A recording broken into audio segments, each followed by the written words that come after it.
aquí hice un pequeño enroque con respecto a la clase que tenemos mañana. Vamos a tener las mismas clases, pero las reordené, porque mañana teníamos paciente quemado y creo que es mejor ver paciente quemado antes de los colgajos, ¿sí?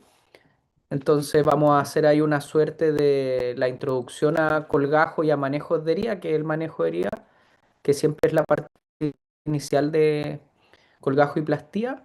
Vamos a seguir con quemado y después nos vamos a ir de lleno a lo que es la parte técnica de plastías, ¿cierto? De los criterios quirúrgicos que son las plastías, para terminar ya con reconstrucciones más complejas, que probablemente eso lo veamos ya mañana en la clase que tenemos de 45 minutos.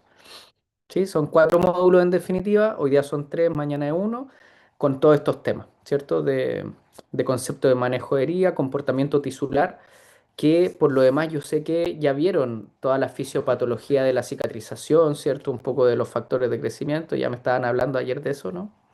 De las vías de señalización. Ahora no las vamos a ver, o sea, las voy a nombrar para que vayamos entendiendo cuál es la parte práctica de esto, pero no vamos a profundizar en factores de crecimiento y esas cosas, ¿sí? Los vamos a nombrar, ¿ok? Así que no se preocupen. Y, y bueno, vamos, partamos nomás. ¿Qué es eso? Ok, vamos a ver. Ok, ya. Tucutun. Ok, entonces como les decía, vamos a ver un poquito de casi todo. Y luego en la siguiente clase vamos a ver ya la parte más como práctica de lo que es las técnicas quirúrgicas de plastía, reconstrucción y esas cosas. Pero para eso antes tenemos que entender cómo leer en definitiva el tejido dañado. En eso consta todo esto, ¿cierto? Es súper importante que nos familiaricemos en, en determinar exactamente en qué condiciones está nuestro tejido para tomar las mejores decisiones clínicas, clínica quirúrgica, ¿cierto? En cuanto eh, a estado, ¿cierto? Inflamatorio o proliferativo, que esto es lo que seguramente vieron, pero mucho más profundo, ¿cierto? Recuerden que cada vez que el tejido se traumatiza, ya sea piel, intestino, hueso, algo, hablamos un poquito en la parte de suturas de esto mismo, cada vez que ocurre un daño, ¿cierto? Un trauma, ocurren estas fases, ¿sí? En este mismo orden en general, en donde diferentes protagonistas, ¿cierto? Tienen su rol en diferentes tiempos. En un principio, y es lógico, lo sabemos ya, ¿cierto? Hay una hemorragia, por ende hay una acción rápida de 20-30 minutos de control de esa hemorragia, pero luego viene la vasodilatación, la inflamación como tal, ¿cierto? Y eso dura un par de días, unos 5 días a lo más, y luego, después de haber hecho todas esas señales, quimiotaxis, ¿cierto? Llamados a reparar, empieza la fase proliferativa. Y bueno, y después, mucho después que en general no nos interesa tanto, pero a veces en heridas muy grandes sí, la remodelación. Porque eso puede ocurrir mucho después. Entonces, ¿qué es lo que ocurre? Nosotros tenemos que ser capaces, bajo el historial obviamente del paciente, la anamnesis, pero también la inspección en vivo de la herida, poder localizarla en alguna de estas fases, ¿ok? Para poder tomar decisiones, tanto quirúrgicas como clínicas, ¿ok? Aquí, bueno, aquí es donde participan en diferentes tiempos todos los factores que ustedes vieron, ¿cierto? Los factores de crecimiento endotelial, ¿cierto?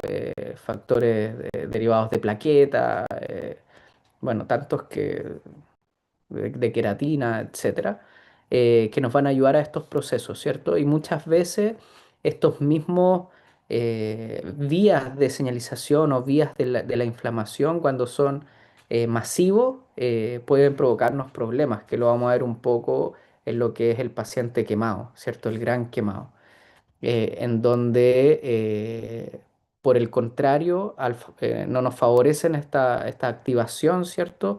Estas moléculas vasoactivas que generan activación de las plaquetas, si son masivas pueden provocar trombos, ¿cierto? Problemas en la microcirculación, eh, moléculas inflamatorias que van a dañar a distancia, el estrés oxidativo, por ejemplo, en donde podemos entrar en un estado de inflamación sistémica, ¿cierto? Y complicarse todo. Ya, como breve recordatorio para que estemos atentos a esta clase, ¿cierto? Como les decía, empezamos con la hemostasia en un daño tisular. Aquí es súper importante entender que el organismo, ¿cierto? Tiene dos vías para poder detener esta hemorragia que actúan en conjunto, ¿cierto? Que son las plaquetas que se activan en base al daño endotelial, a la exposición de colágeno con su agregación y adhesión y luego, que es la coagulación primaria, y luego la coagulación secundaria, ¿cierto? Que estabiliza este tapón primario gracias a la transformación de fibrinógeno a fibrina y hace una malla sobre este tapón primario de plaquetas, estabilizándolo, ¿cierto? Ahora, es importante desde el punto de vista clínico saber que esto en la mayoría de los casos es fundamental en una cirugía, en un manejo de herida, etcétera. Fíjense que este es un paciente sano, bueno, sano sistémicamente me refiero, tenía una luxación patelar, hicimos una cirugía de luxación patelar con profundización normal, pero fíjense que fue algo ocurrente a la cirugía, ¿cierto? Tenemos a los cirujanos llenos de sangre, el campo llenos de sangre, créanme que el paciente salió bien, esto fue hace un tiempo, salió todo bien, pero es sumamente importante entender que entonces, si en un paciente sano podemos tener este nivel de sangrado, ¿cierto? Este era un Bull Terrier, era grande el paciente. Eventualmente, si no pesquisamos a tiempo un paciente que tenga trastornos, incluso puede atentar a su vida. Entonces, ¿cómo lo hacemos? Esto también ya lo vieron y seguramente lo hacen a diario, con pruebas de laboratorio, ¿cierto? ¿Cómo evaluamos la coagulación primaria? ¿Se acuerdan? ¿Cómo, cuáles son los exámenes en donde nosotros podemos ir testeando si es que la coagulación primaria está bien o mal? Con el tiempo de sangría bucal, Por ejemplo, ¿cierto? Gracias, Fernanda. Eh, en lo personal yo no lo hago a diario a no ser que sospechemos, ¿sí?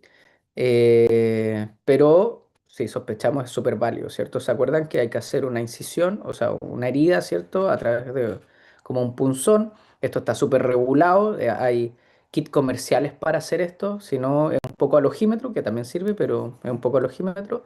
Tenemos que hacer una herida, ¿cierto? De profundidad de 1 milímetro y ir secando la sangre que va escurriendo, pero nunca secando la zona de la misma herida para no sacar el coágulo y tampoco hacer compresión cerca de la herida para no provocar aumentos de presión y liberar este tapón primario, ¿cierto? Normalmente debería demorar no más allá de 4 minutos en perro y gato. ¿Pero qué otra forma tenemos? ¿Cuál es la forma más común de aproximarnos a la función de la coagulación primaria?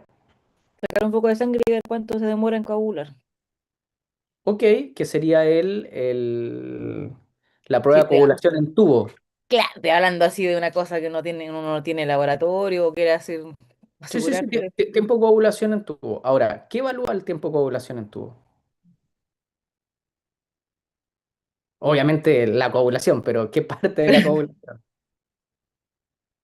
Sí, pues, a ver, si estamos hablando de la formación del coágulo. Bueno, así como El tiempo de técnicamente no sé. coagulación es súper práctico, es una prueba de campo, ¿cierto? Pero precisamente evalúa la coagulación secundaria, ¿sí? Cuando nosotros tenemos disturbios plaquetarios, pero tenemos coagulación secundaria bien, esto podría salir normal, ¿ya? Lo que sí, el pero que tiene, entre comillas, el tiempo de coagulación en tubo es que no es específica en cuanto a las vías de coagulación. Recuerden que nosotros en el laboratorio, ¿cierto? Estudiamos el TP y el TTPA, ¿sí? En donde el TP es la vía extrínseca y común y el TTPA es la intrínseca y común. Entonces podríamos eventualmente saber si una o la otra está alterada poder tener un prediagnóstico un poquito más certero de lo que pueda estar pasando. En cambio, la prueba de coagulación en tubo está muy buena si no tenemos el TP y el TTPA, pero si está alterada no vamos a saber cuál de las vías está alterada. Pero bueno, nos sirve para hacer un criterio de exclusión dependiendo de la cirugía, ¿cierto? Así que yo eventualmente la hago cuando, por ejemplo, el tiempo de coagulación, uno de ellos me salió disparado, pero no hay historial, sospecha clínica respecto a ese valor, ¿sí? Hay algunas veces, de hecho es lo más común, que sea un error analítico, alguna observación de la toma de muestra, a veces en la calibración de los equipos. Entonces no siempre confiamos en los valores, lo ideal es repetirlos, ¿cierto? Pero si no tenemos a disposición nuevamente el laboratorio y queremos operar, ¿cierto? Está bien bueno hacer el tiempo de coagulación en tubo, ¿ok?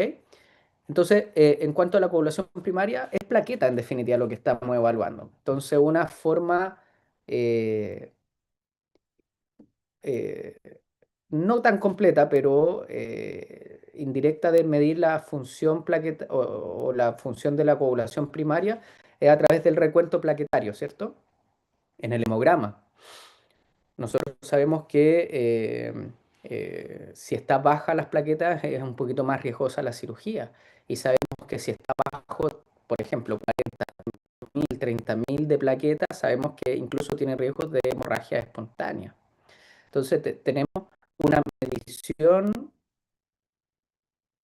medición, respecto, perdón, me están llamando. Tenemos una medición o una forma de saber si están funcionando o no respecto al número de plaquetas, ¿ya? Pero recuerden que no nos podemos confiar en eso porque podemos tener valores normales de plaquetas, pero con una función afectada de todas maneras, ¿sí? Porque lo habíamos comentado en las clases anteriores, podemos tener disfunción por hemoparásito, enfermedades inmunomediadas que alteren la membrana de la plaqueta y no funcione de forma adecuada, ¿sí?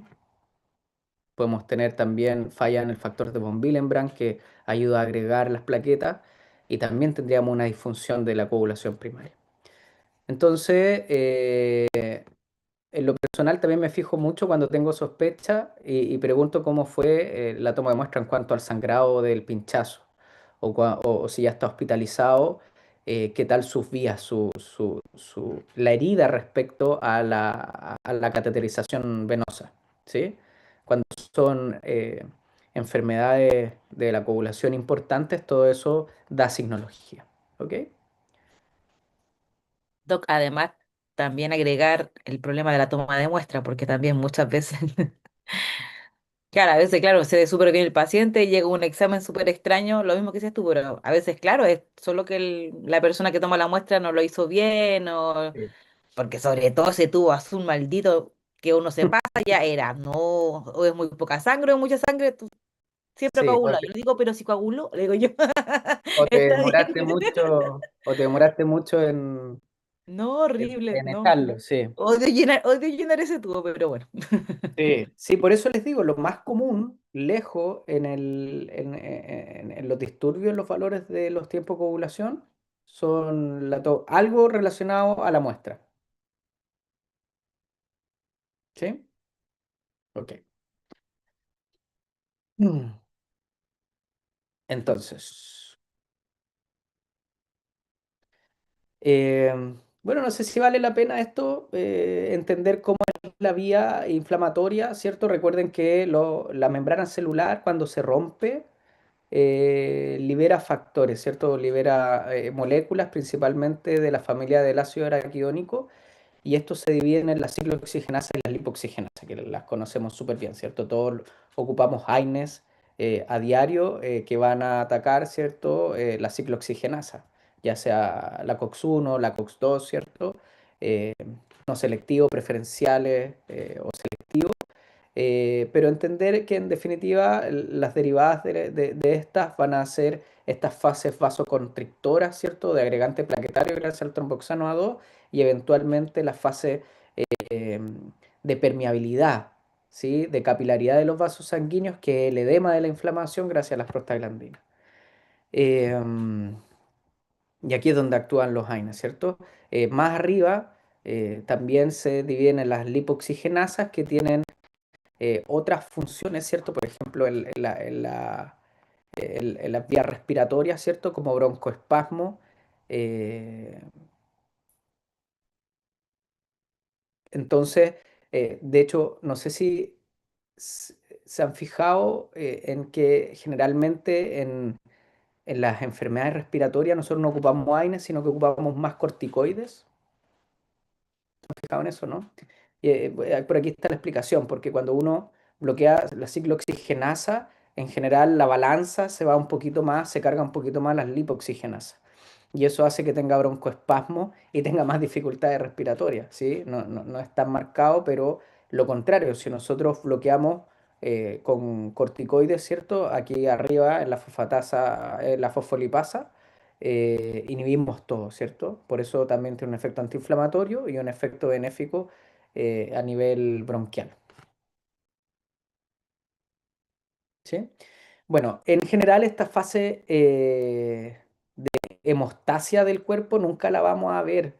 A nosotros siempre nos llega un paciente herido, ¿cierto? Traumatizado y esa fase ya pasó, ¿sí? Generalmente dura 20, 30 minutos y nunca llegan tan rápido a y además si tienen hemorragias muy importantes, se mueren no son pacientes que lleguen, ¿cierto?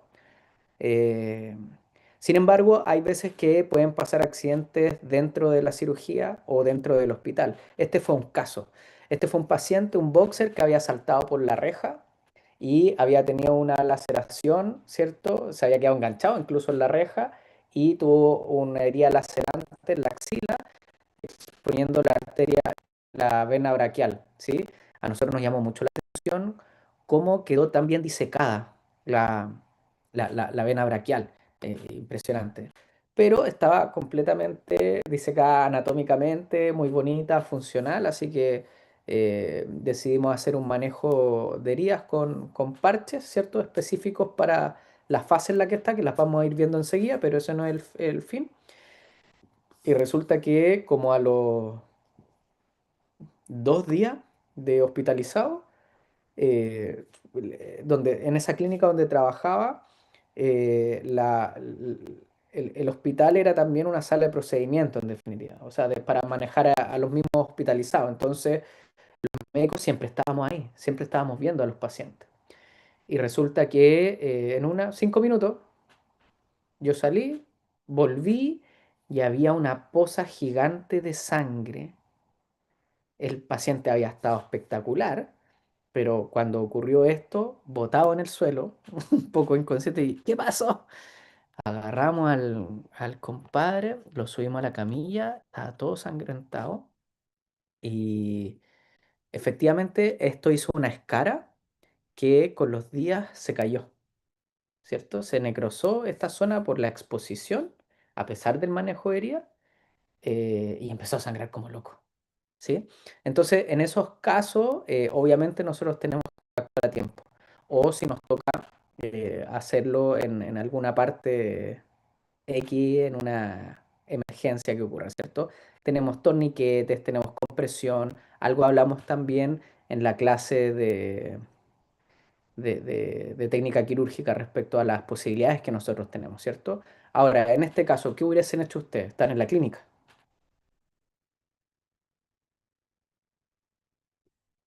¿Qué tipo de hemostasia hubiesen hecho? Bueno, lo que dijiste, pues, torniquete hacía las perdidas y después poner casas, tratar de controlar. Y bueno, y también hablaste de también tenías algunos gelitas o esas cosas, si es que uno las tiene, para tratar Estamos en un contexto de clínica, de asumamos que clínica. tenemos Ujú. todo. Sí, pues, sí. Porque si es una extremidad, yo creo que está la posibilidad de hacer un torniquete primero y controlarlo de ahí primero y después tratar de absorber y controlarla de alguna manera, Ok, inicialmente. ahora, en la arteria braquial, aquí en la axila. Sí, no, si te eso estaba pensando igual. Bueno, Hazte un torniquete ahí, de un boxer. está bien difícil. Hazte un torniquete, sí, está bien difícil ahí.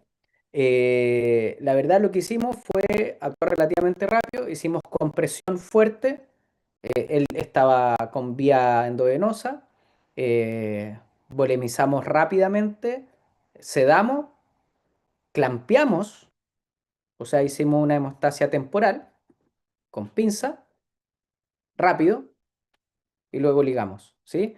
Ahora, ¿qué consecuencias va a tener la ligadura de la arteria braquial a esta altura en ese miembro?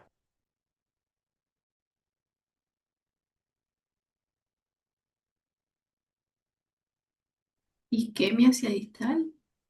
La cagamos, por ejemplo, Sí, po. Es que esa es la cuestión, pues yo dije, ¿cómo? no sé, po, en la arteria braquial, En la braquial. directamente del axilar Salen todas a, las... a braquial, pero en la vena. Ya, sí, pues. ¿Qué le ocurrió Claro, al paciente? todavía queda arteria. Pero se va a empezar a dematizar, no va a haber retorno. ¿Qué dice el resto? ¿Qué dice la people? ¿Será que el cuerpo es sabio y hace magia? Bueno, por eso es importante lo que hablamos ayer respecto a la anatomía y la función de el recorrido que tienen en general, los aportes. Recuerden que sobre el miembro torácico, ¿cierto? Del punto de vista venoso, tiene mucho retorno, ¿sí? Y no solo tenía un retorno medial, que es el braquial, sino que tenía un retorno múltiple lateral. Recuerden que la cefálica tenía un ramo comunicante, una rama comunicante entre la braquial, pero cuando seguía hacia arriba, seguía como cefálica, como homobraquial y la axilobraquial. ¿Sí? La axilobraquial llegaba a la braquial, ¿cierto? Pero muy arriba, no sé si aquí, no me acuerdo si es que estaba comprometida o no, si es que había hecho la ligadura más arriba o más abajo, pero todavía teníamos las otras dos. ¿Sí? La homobraquial y la cefálica que llegan directamente a la yugular. Así que no le pasó nada a este paciente. ¿Sí? El susto Todo. de ustedes nomás. Oye, fue un susto. De hecho, si no hubiéramos estado ahí, si no hubiera estado hospitalizado, yo creo que no la cuenta. Sí, la hemorragia fue muy, muy masiva en poco tiempo. No le pasó nada porque, claro, lo vimos ahí, igual era un boxer, así que tiene buen volumen. Fue impactante lo que vimos en cuanto a cantidad, pero no pasó nada. El susto no. Bien, entonces la mayoría de los pacientes que nos llegan son como este, ¿sí? Pacientes que ya pasaron esa fase hemorrágica y empiezan su fase inmediatamente inflamatoria, ¿cierto? A este gallo, a esta señorita, era de parcela, la veía una parcela, ¿cierto? Las divisiones entre parcelas a veces un poco rasca, malla, ¿cierto? Y siempre se ladraban los perros de una casa con la otra casa. En la otra casa tenía como 7 pastores alemanes. Y en una de esas ladradas y, y polvadera, se acercó mucho a a la reja y por debajo alcanzaron a agarrarla, le empezaron a tirar la pata, los pastores alemanes se corrieron la voz, oye, la agarré, y empezaron a tirarla, a tirarla, a tirarla, y la desmembraron. Le lograron sacar todo el brazo de cuajo, de escápula para abajo, ¿sí? Ahí lo que ustedes ven es la zona torácica lateral izquierda, sin escápula. Paf. A nosotros nos sorprendió mucho cuando llegó, no solo por lo evidente, sino que por cómo. O sea, te desgarraron un brazo y Ay, llegó, la perrita llegó de caída, pero llegó caminando, pobrecita. consciente, así con cara de pollito, ¿sí? Y sin una gota de sangre, la sangre seca que tenía aquí alrededor, pero nada de estar sangrando. De hecho, si hubiera estado sangrando, no la cuenta, no llega. No, pues tú ¿Sí? dijiste, ay, qué buen cirujano esos perros. Sí. Tienen buena mano. Y claro, acuérdense que hablamos también en la técnica quirúrgica que el desgarro es un mecanismo de hemostasis, ¿sí? Porque ese desgarro en la parte distendida de los vasos se hace vasoconstricción y logra detener en algunos casos la hemorragia, ¿cierto? Y este desgarro fue tan violento que lo logró hacer. Impresionante. ¿Sí? ¿Cómo? Igual no me explico, porque la arteria axilar es gigante, la arteria braquial. ¿Sí? Entonces, ¿qué hacemos nosotros acá? Bueno, hay ciertos protocolos que hay que seguir, ¿cierto? Que los vamos a ir viendo ahora en la clase. Pero antes de eso, de hecho vamos a ver el mismo caso, pero antes de eso necesitamos entender un poco eh, eh, cómo nosotros conversamos sobre las heridas, cómo nosotros clasificamos estas heridas para poder tomar decisiones clínico-quirúrgicas. Ya es sumamente importante esto, porque al momento de clasificarlas y entender cuál fue el origen de la herida, ¿cierto? La etiología, en qué etapa de contaminación está y cuánto tiempo lleva así, nosotros podemos ir tomando las mejores decisiones. Además, la evolución de la herida va siendo dinámica en cuanto al grado de contaminación, por ejemplo, ¿sí? Y es dinámica en el tiempo dependiendo de qué la originó, ¿sí? Muchas heridas van empeorando o tienen la probabilidad de empeorar del día 0 al día 3, por ejemplo, ¿sí? Vamos a ir viendo algunos ejemplos y se los voy a ir comentando. Y otras no, son peor en el día 0 y 1 y en la medida que va progresando el tiempo solo van mejorando si es que tú haces un buen manejo. Entonces, el entender de forma previa qué es lo que lo originó puede hacer que tú implementes ciertas estrategias clínicas para poder anteponerse a esos eventuales cambios de dirección, ¿cierto? Y que perjudiquen lo menos posible al paciente. ¿Sí? Entonces, es sumamente importante leer bien la herida, hacer una buena anamnesis. Vamos a ir viendo ejemplos, ¿vale? No sé si me expliqué con eso, ¿sí? Lo vamos a ir viendo, miren, fíjense. Aquí tenemos ejemplos de diferentes... Sí, soy yo ese. Aquí vamos a ir viendo diferentes etiologías, ya que es como una de las formas que clasificamos la herida. Por ejemplo, aquí tenemos una herida abrasiva. Este fue un paciente que no me acuerdo si lo atropellaron o saltó de la camioneta. Parece que lo atropellaron, ¿sí? Bueno, el asunto es que a una velocidad alta, este gallo en la carretera, ¿cierto? Se arrastró por el pavimento, ¿ok? Entonces su tarso, esta es la parte medial del tarso, su tarso se deslizó en esa superficie. Entonces hubo un desgaste del tejido, ¿cierto? Una abrasión, valga la redundancia, en donde perdió piel, subcutáneo, eh, ligamentos y tendones, ¿cierto? Y ligamento pericapsular. De hecho, eso oscuro que ustedes ven ahí es, es la articulación, ¿sí? La articulación quedó expuesta, ¿ok? Ahora, estas heridas por lo general tienden a ser bastante limpias del punto de vista bacteriana. Nosotros podemos, si es que llegan antes de las 6 horas, lavar bastante y quedar con poca carga bacteriana. Son relativamente limpias, obviamente depende con qué se estrellen. Y tienen un dejo de quemadura, de un grado de quemadura por la fricción que se genera. También depende de la velocidad y contra qué se haya desplazado. Entonces, ese dejo de quemadura puede ser que al segundo o tercer día aparezcan ciertas zonas necróticas, pero muy escasas, ¿ok? Por ese debilitamiento de los tejidos que no se ven en un inicio, ¿ok? Esas escaras, pero son leves, ¿ya? Entonces, generalmente requieren un manejo inicial de absorción de los líquidos inflamatorios, ¿cierto? Como todavía en su fase inflamatoria, y luego probablemente una leve escarectomía, una leve limpieza quirúrgica de esos bordes que se necrosan.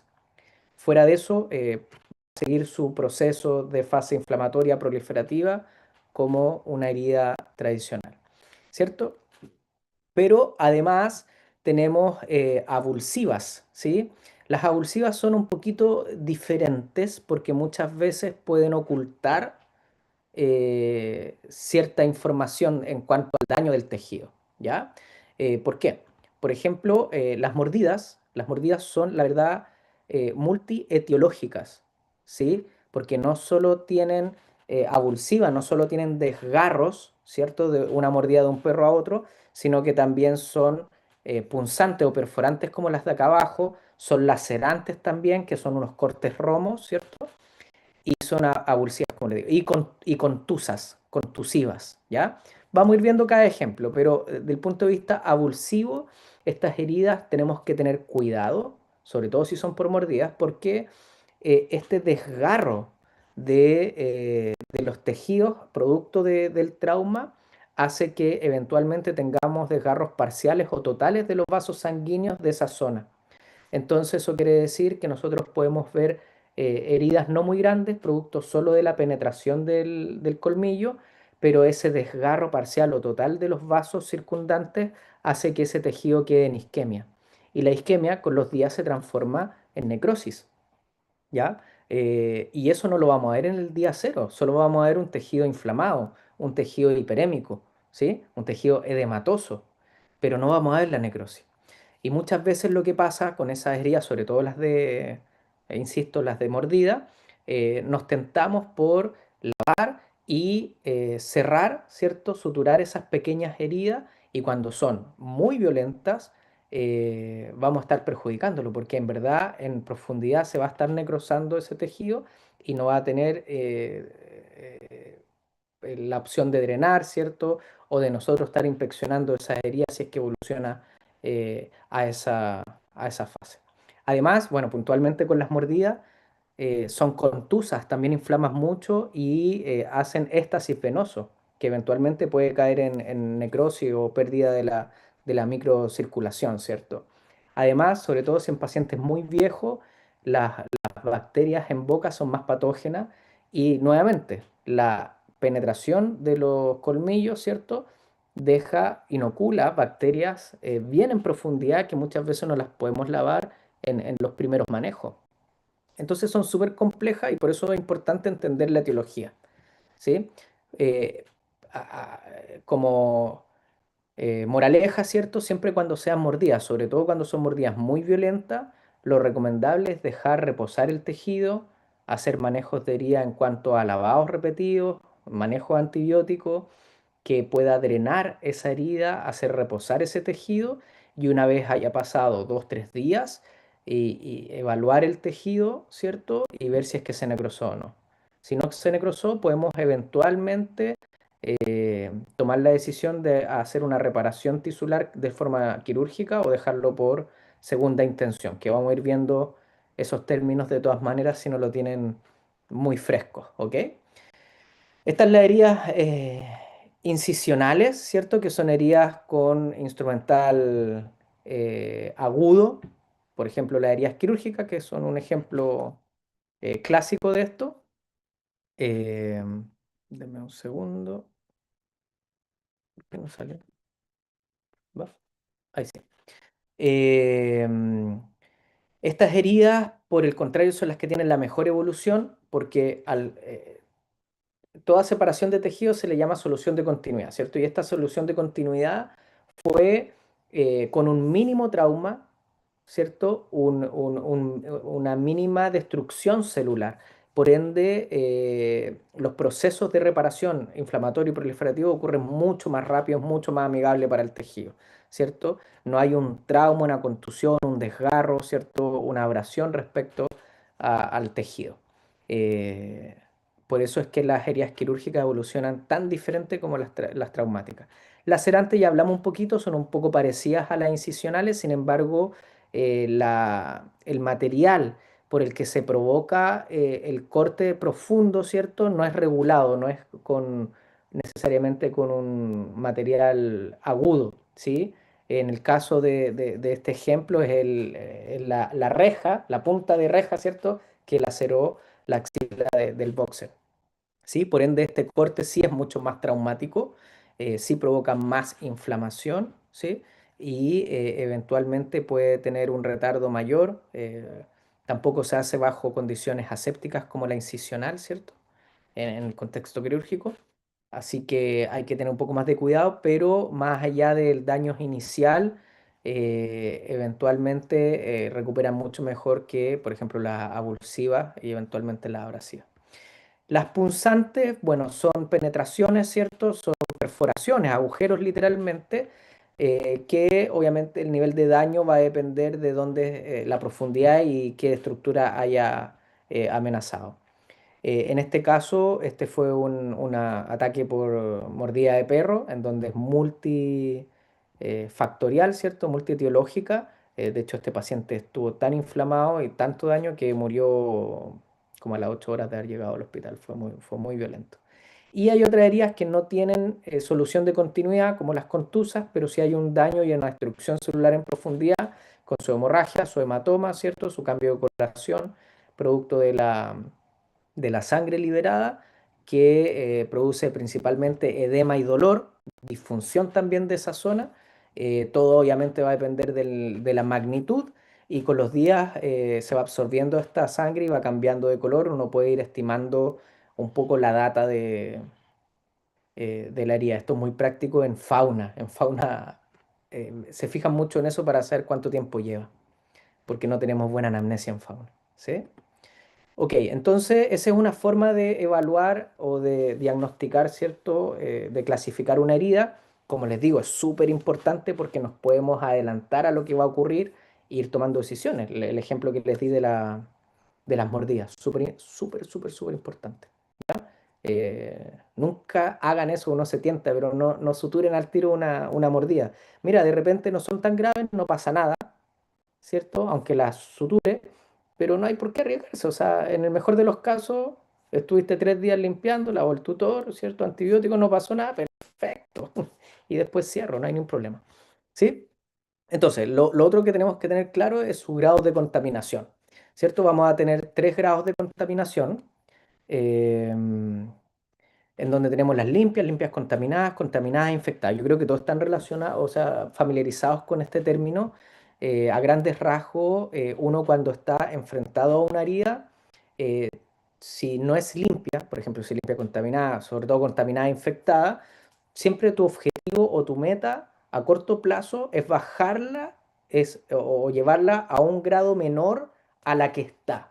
O sea, si tú te enfrentas a una herida infectada, ¿cierto? Que clínicamente se ve con pus, por ejemplo, si es una herida infectada, tu objetivo a corto plazo es llevarla a una herida contaminada, ¿sí? En donde ya no hay presencia de pus o muy poco, ¿cierto? Con tejido calcificado, un poco muerto, pero la bajamos a una categorización más benigna. Y si tenemos una contaminada, nuestro objetivo es llevarla después a una limpia contaminada, ¿sí? eh, Hay diferentes contextos, ¿cierto? Tanto quirúrgicos como de heridas traumáticas que vienen de la casa hacia la clínica, pero básicamente las limpias siempre van a ser en un contexto quirúrgico, ¿sí? Bajo condiciones asépticas, es una herida limpia, no... Las heridas que te lleguen traumáticas de la casa nunca van a ser limpias, muy difícil, ¿cierto? Van a ser limpias contaminadas en adelante. Del punto de vista de contexto quirúrgico, las limpias contaminadas ya son cuando entramos a cavidades, por ejemplo, estómago, intestino delgado, ¿cierto? O cuando interrumpimos mínimamente la técnica séptica, no sé, el cirujano un poco despistado le picó y se rascó la mascarilla, ¿sí? Eso es tranqui igual. No lo debemos hacer, obviamente, pero lo más probable es que esa mascarilla sea nueva, bastante limpia, no lleve una semana usándola, así que es una interrupción discreta. Sin embargo, heridas contaminadas las tenemos que tener tenemos que tenerla en nuestra mente también en contexto quirúrgico, por ejemplo, en cavidades como colon, ¿sí? Colon, el hecho de entrar a colon ya se considera una herida contaminada, tiene una carga bacteriana mucho más grande. O ya cuando interrumpimos de forma mayor la técnica aséptica, que no debería ocurrir nunca, ¿cierto? Se nos cabe un instrumental al suelo, uy, es el único que tengo, lo agarro y sigo operando, eso está muy mal, ¿cierto? Bien. Eh, ok. Este es nuestro segundo grado de contaminación. Entonces, nosotros este grado de contaminación o el diagnóstico del grado de contaminación, sobre todo cuando vienen de la casa, lo vamos a asociar mucho también al tiempo, ¿sí? Que es la tercera forma de clasificar la herida.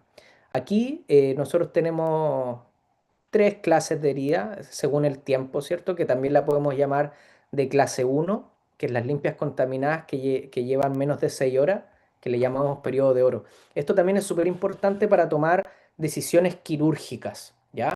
Por ejemplo, si me llegó una herida lacerante, no muy traumática, sabemos que una abulsión o un trauma muy importante lleva menos de 6 horas, ¿sí? Bacterias que estén ahí aún no han proliferado de forma sustancial y tampoco se han podido adherir de forma importante al tejido. Entonces significa que yo puedo hacer un lavado potente, ¿cierto? En esa zona, una limpieza quirúrgica y eventualmente cerrar esa herida e irme bien, ¿sí? Porque lo más probable es que bajé el nivel de carga bacteriana que tenía esa herida a niveles inocuos para un paciente inmunocompetente, ¿ok? Sin embargo, sabemos que pasados esas 6 horas, esas bacterias ya lograron adherirse de forma firme a los tejidos y empezaron a reproducirse. De hecho, se sabe que en 6 horas la cantidad de bacterias que estaban en la hora cero pueden llegar a reproducirse en 1000 veces después de 6 horas, ¿sí?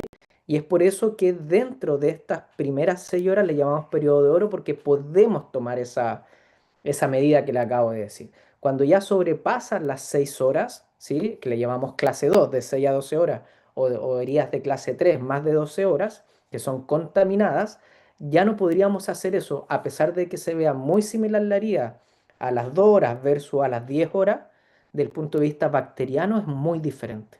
Probablemente esa herida de 10 horas, ¿ya? Nosotros hagamos el mismo lavado, la cerramos, pero van a quedar suficientes bacterias adentro para que fracase nuestro manejo, ¿cierto? Y se contamine o se infecte, ¿ok? Entonces, cuando nosotros tenemos una herida pasada las 6 horas y sobre todo pasado las 12 horas, lo que corresponde es hacer un manejo inicial de la herida, haciendo lavados y vendajes, bajar la carga bacteriana después de lavados repetidos en el tiempo con manejo de parches específicos, si gustan ustedes, que vamos a ver enseguida.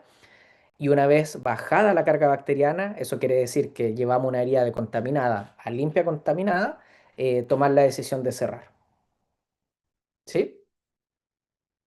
Entonces, nuevamente aquí, el saber, el hacer una anamnesia adecuada, el ver la herida en qué situación está, el entender cómo se produjo la herida, nos va a llevar a una buena toma de decisiones clínica quirúrgica, ¿sí? De si cerrar ahora, cerrar después, qué es lo que viene con esa herida, si es que se va a si va a empeorar o no el asunto, si va a empezar a drenar mucho más líquido inflamatorio o no. También va a depender mucho de la zona en donde estén, si son zonas de movimiento como la zona axilar o una zona libre de movimiento, ¿cierto? Y bueno, a eso le podemos sumar un montón de factores más, ¿cierto? La edad del paciente, factores metabólicos, ¿cierto? Enfermedades metabólicas que van a agravar el asunto o mejorar el panorama si es que están sanos, jóvenes, se alimentan bien. Hay un montón de factores, ¿cierto? Esto es un poquito más general. Entonces, luego de entender eso, nosotros esto lo tenemos que complementar con nuestras decisiones, ¿sí? Y para tener un vocabulario similar entre cirujanos y entre los colegas de medicina interna y los que estén participando, nosotros hablamos siempre de los tipos diferentes de síntesis de herida, ¿sí? Nosotros tenemos 4 alternativas. Nosotros siempre hablamos de dos, del cierre quirúrgico o de la segunda intención, que es que cierre por sí solo, nosotros podemos asistirlos con manejos de vendaje, ¿cierto? Pero que en definitiva el cuerpo haga toda la pega hasta que cierre por completo y epitelice por completo. Sin embargo, dentro del punto de vista quirúrgico, tenemos 3 tipos de síntesis, ¿cierto? La primera intención, o cierre primario, ¿cierto? Que es cuando inmediatamente cerramos una herida quirúrgica en general. O sea, yo hago una oreostrectomía, le hago la herida en el abdomen, ¿cierto? Saco ovario y útero, dependiendo de los objetivos, y luego cierro esa herida. Ese es un cierre primario, ¿sí? Ahora, existen otros 2 cierres que van a diferenciarse en cuanto al tiempo en cuanto a cuándo ocurrió la herida y cuándo la estoy cerrando. El cierre primario retardado me demoro hasta 4 o 5 días para cerrar. El ejemplo que les acabo de dar, ¿cierto? Lo mordieron, no muy fuerte, pero voy a ser más cauto. Voy a lavar, hacer manejo de vendaje, antibiótico terapia, si quiero un cultivo, no sé, lo que quieran, para hacerlo mejor aún, más dirigido. Y luego que yo veo que está bien, que la herida desinflamó, que está en muchas mejores características visuales, ¿cierto? Le duele menos, etcétera, puedo decidir cerrarlo quirúrgicamente. Eso sería un cierre primario retardado. Y hablamos de cierre secundario en una misma situación, pero con un trauma muchísimo mayor, ¿cierto?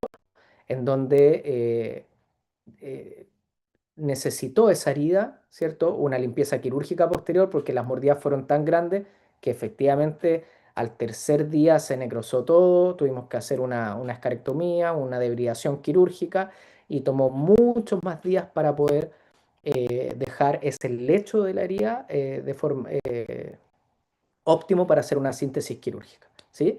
Ahí hablamos de cierre secundario, sobre los 5 o a 10 días incluso, ¿sí? Y buscamos en estas heridas que se forme el tejido de granulación. Vamos a ver ejemplos también de eso. Y por último, el cierre secundario, que yo creo, perdón, por segunda intención, que yo creo que todos estamos familiarizados con eso, que es lo que dije al principio, eh, sigue todos los procesos de la herida, las fases que vimos al principio, ¿cierto? De inflamatorio, proliferativo y de remodelación. Ok, ahora, cuando nos estamos enfrentando a un paciente con heridas, sobre todo si es politrauma, bueno, nunca olvidar que lo primero es el ABC, po, sobre todo si es politrauma, ¿ok? Muchas veces las heridas que vemos nosotros son tan llamativas que nos vamos primero a eso.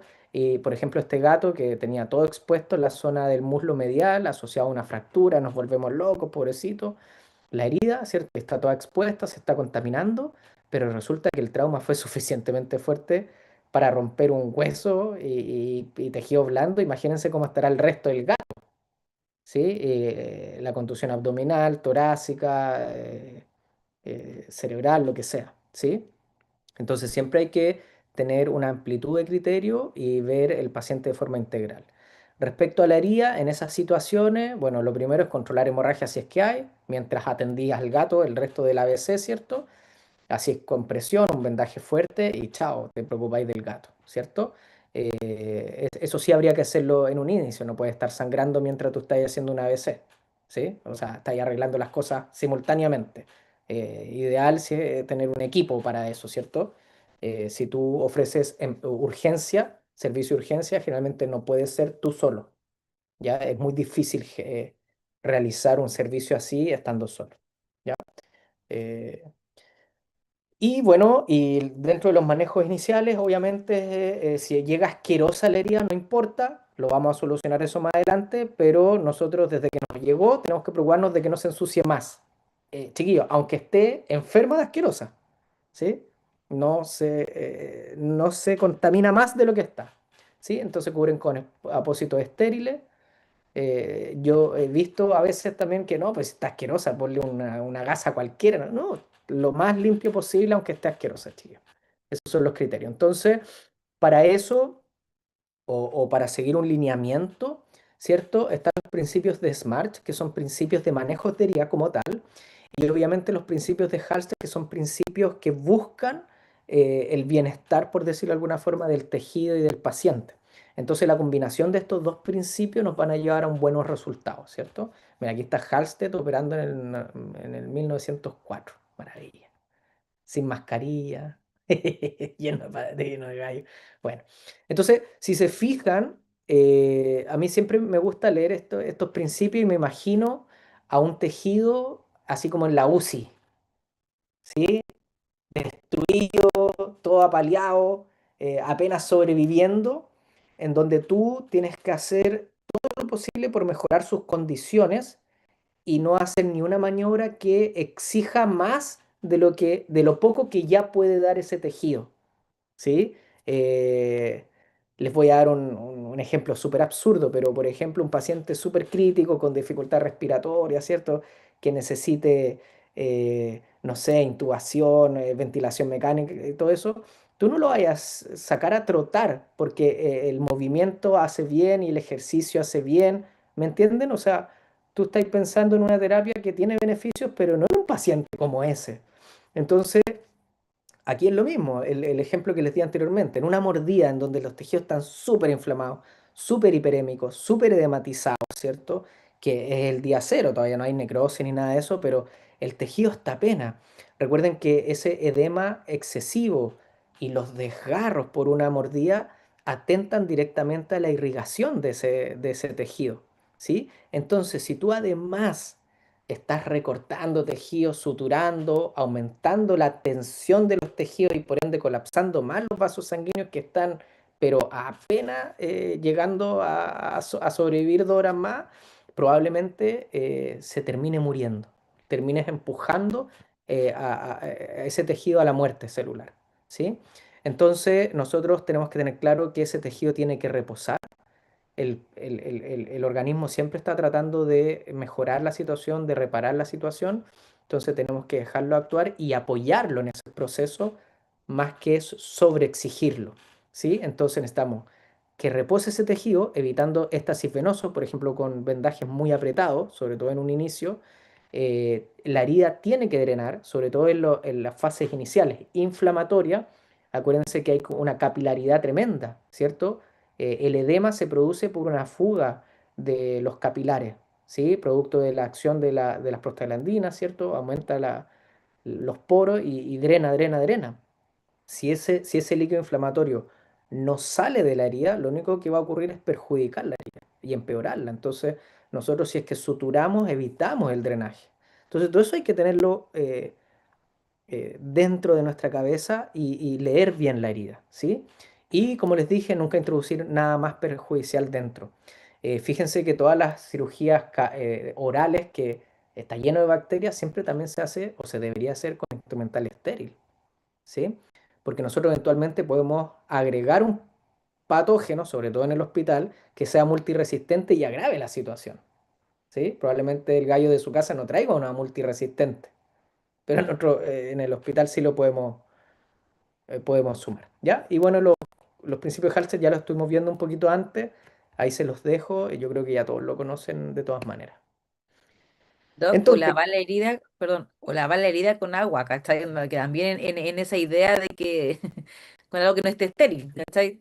Que también puede pasar. mira, oye, es Que súper bueno con esa esa intervención. idea de que está sucio, ¿cachai?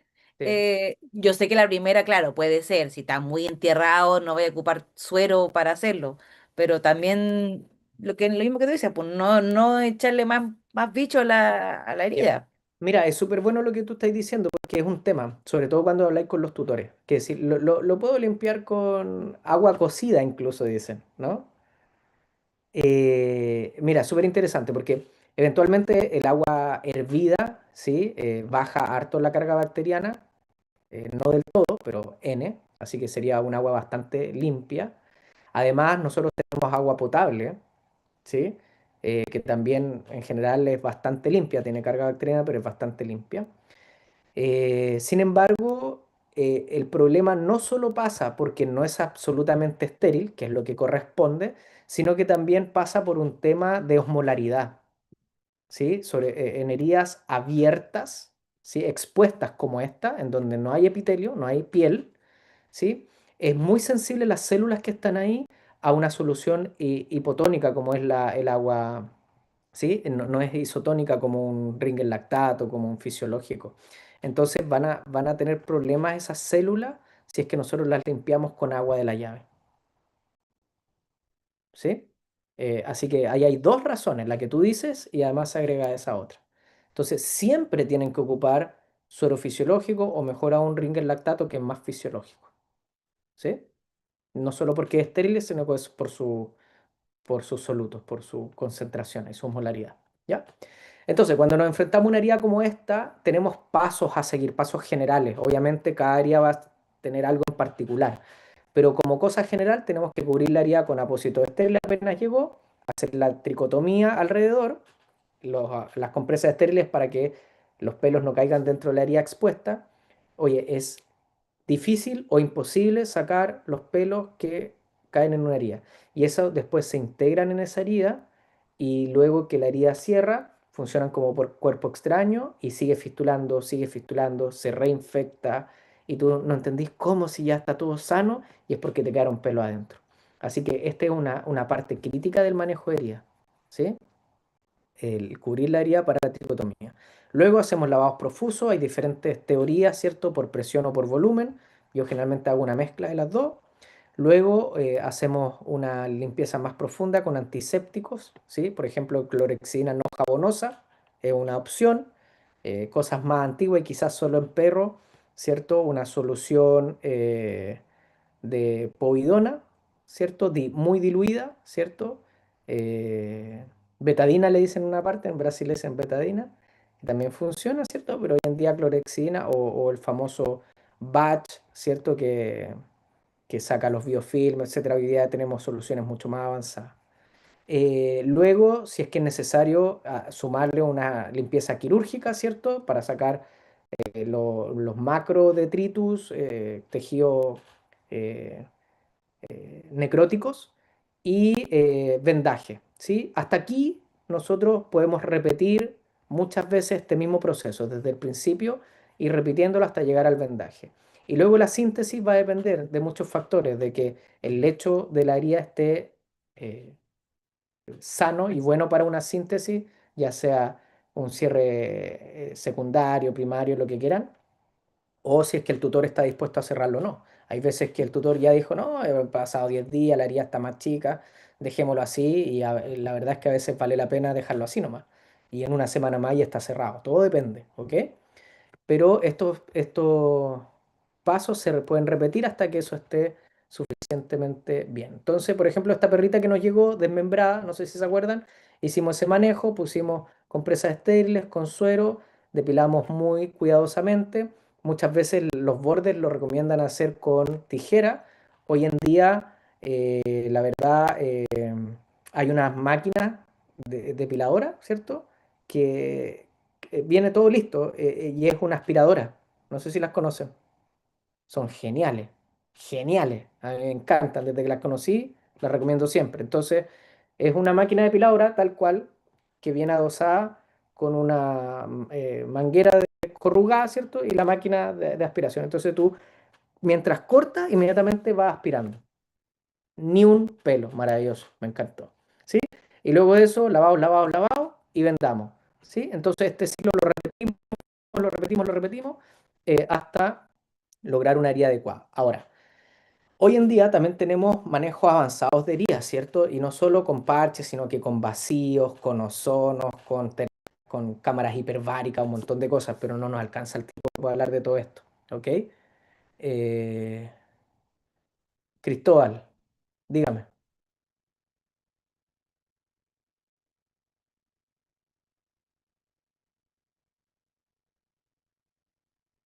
Es que por eso te digo, sí, exactamente. Hay teorías diferentes o formas diferentes, que es a presión o a volumen. Las presiones efectivamente son específicas porque el tema de la presión es que ese chorro de agua, ¿cierto? De suero, saca de mejor forma los detritus que pueden estar agregados en el tejido. Y esa es una de las ventajas del lavado a presión. Sin embargo, esa presión, si no es controlada, eventualmente puede dañar las células que quieren reparar. O sea, los buenos, siempre hay buenos y malos en una herida, ¿sí? Eh, entonces, ese es el pero de las depresiones y muchos que hacen manejo de herida están un poco en contra de lo de la presión. Y la otra línea es de por volumen. El por volumen es mucho más práctico en zonas cavitarias, ¿sí? En abdomen hacemos mucho lavado por volumen, nunca por presión.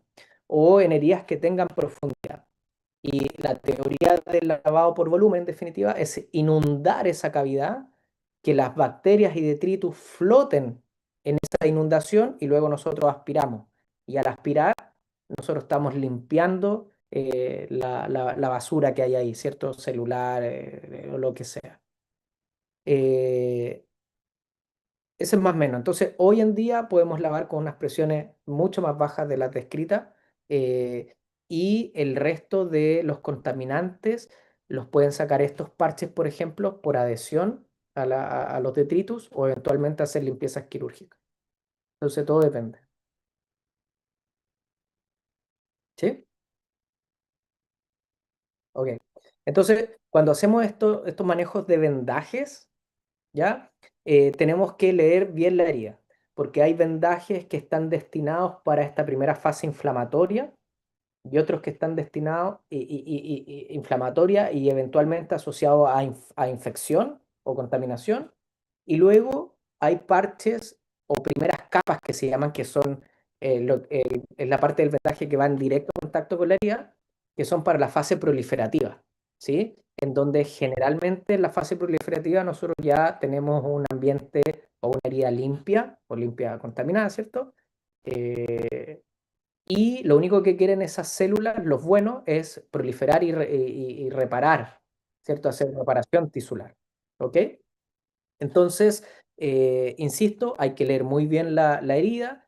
En el mercado tenemos muchas alternativas, ¿cierto? Por ejemplo, este Cutimed Sorba, que en lo particular es el que más me gusta para las fases iniciales infectadas, que está impregnado esto verde de ácido graso de cadena mediana, que hacen que las células se adhieran, o sea, las células, las bacterias se adhieran de forma irreversible a esa superficie y que no puedan proliferar, ¿cierto? No se agarran al tejido y no se reproducen.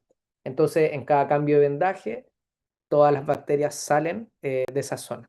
Pero también tenemos los otros bien conocidos, que son, por ejemplo, el alginato de plata, que anda muy bien también, un bactericida, ¿sí?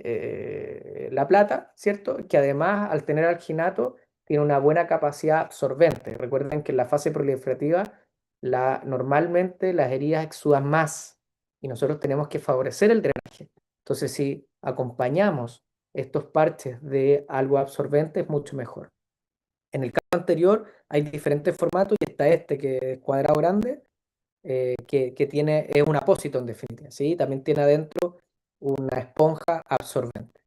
Y hay otros que funcionan similar, ¿cierto? Que es, por ejemplo, este que es el RTD, ¿sí? Que tiene, no solo tiene plata, sino que también tiene azul de metileno y violeta de gencianina, de genciana, perdón, que también tienen efectos antibacterianos, ¿cierto? Bactericidas. Y es una esponja, entonces absorbe muy bien. Estos parches pueden quedar por harto tiempo, dependiendo de la herida, pero por 48, 72 horas máximo. Y la verdad es que mejoran mucho el manejo. No hay que estar limpiando tan seguido, ¿cierto? Tiene un efecto mucho más potente. Y luego en la fase proliferativa, bueno, lo que nosotros tenemos que entender es que en la fase proliferativa nuestro objetivo es que esa herida, ¿cierto? Mantenga una temperatura adecuada, una humedad adecuada y que esté protegida de la desecación del medio ambiente. Y no solo de la desecación, sino que también de los rayos UV, porque esos factores son perjudiciales para la proliferación de la herida. En la vida, en la naturaleza, digamos, esto lo hace la costra, en definitiva. No sé si usted alguna vez se ha levantado la costra, un clásico, no sé si. Hay gente que le encanta sacarse la costra y cada vez que se la sacan, abajo está bien húmedo, ¿cierto? Calentito, etcétera. Bueno, nosotros buscamos hacer eso mismo, pero 2.0, ¿cierto? 3.0. Porque nosotros estamos además limpiando constantemente esa zona. La costra lo único que hace es protegerlo de la desecación, da humedad y calor, pero no puede estar limpiando y eso lo hace el cuerpo. Entonces hay diferentes apósitos, diferentes primeras líneas, ¿cierto? Dependiendo del objetivo que nosotros queramos. Están, por ejemplo, los parafinados, que si bien es cierto, no son parches destinados para una herida contaminada, tienen cierto efecto antibacteriano. En definitiva, se traduce que son buenos parches para manejar heridas limpias y evitar que se contaminen. Chiquillo, se me va a apagar esta cosa, de nuevo no lo enchufé, espérame un poquito. ¿Dónde está? Espérame un poquito.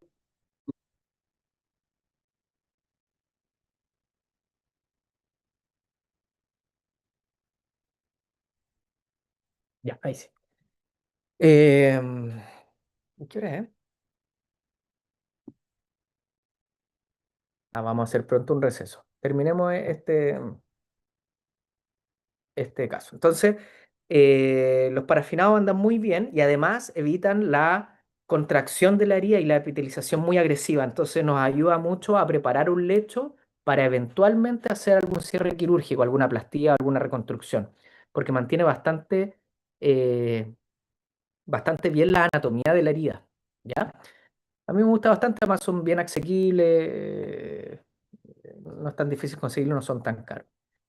Hay otros, por ejemplo, como el hidrocoloide, que es uno de los clásicos para proliferación, que genera mucho más este ambiente húmedo, ¿cierto? Y de protección en cuanto al calor. Son parches que se adhieren a la piel, pero no son adherentes a la herida. De hecho, todos estos no son adherentes a la herida, que son maravillosos, porque si son adherentes a la herida, al momento de sacarlo, tú estás traumatizando constantemente la herida y retrocede su fase de proliferación. Entonces, estos hidrocoloides lo que hacen es fijarse, adherirse a la piel sana, pero en la zona expuesta, con la humedad de la herida, generan un gel de hidrocoloides, ¿cierto? Que produce este ambiente rico para que proliferen. De hecho, uno al principio, si no está familiarizado, se asusta porque cuando lo abre, se ve lleno de pus, pero eso es el hidrocoloide en definitiva. ¿Sí? Entonces ustedes limpian un poco con suero y se ve un tejido de granulación maravilloso, ¿cierto?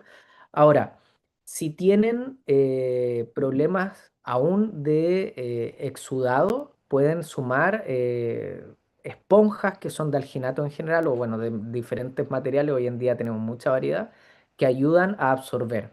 ¿Sí? Nosotros, hay algunos parches, como les decías, que vienen con esa esponja y si no vienen, nosotros podemos sumarla en la capa secundaria. Siempre tenemos tres capas en los vendajes. La primaria, que son las que estamos hablando, que van en directo contacto. La secundaria, que son generalmente absorbentes. Y la terciaria, que son las vendas que van a fijar y coaptar estas dos capas al paciente. ¿Ok?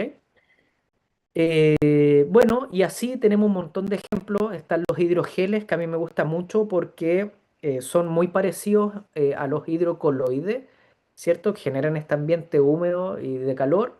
Sin embargo, estimulan mucho más la proliferación de tejido de granulación. ¿Sí? Este tejido rosadito, supongo que también lo han visto un montón de veces. Lo vamos a ver en ejemplos. Que sirven mucho para las partes más distales de los miembros.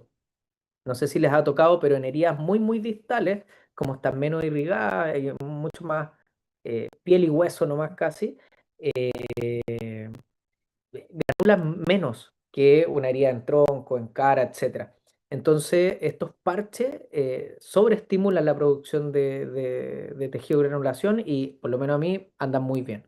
Ahora, todos estos de acá abajo no lo ocupen si están con una herida inflamatoria contaminada, ¿ok? Son los de arriba los que corresponden ahí. Y una vez que tengamos un lecho limpio y en caminos de granulación, cambiamos a los de abajo. ¿Ok? Bien. Chiquillos, hagamos un pequeño receso después y vamos viendo casos.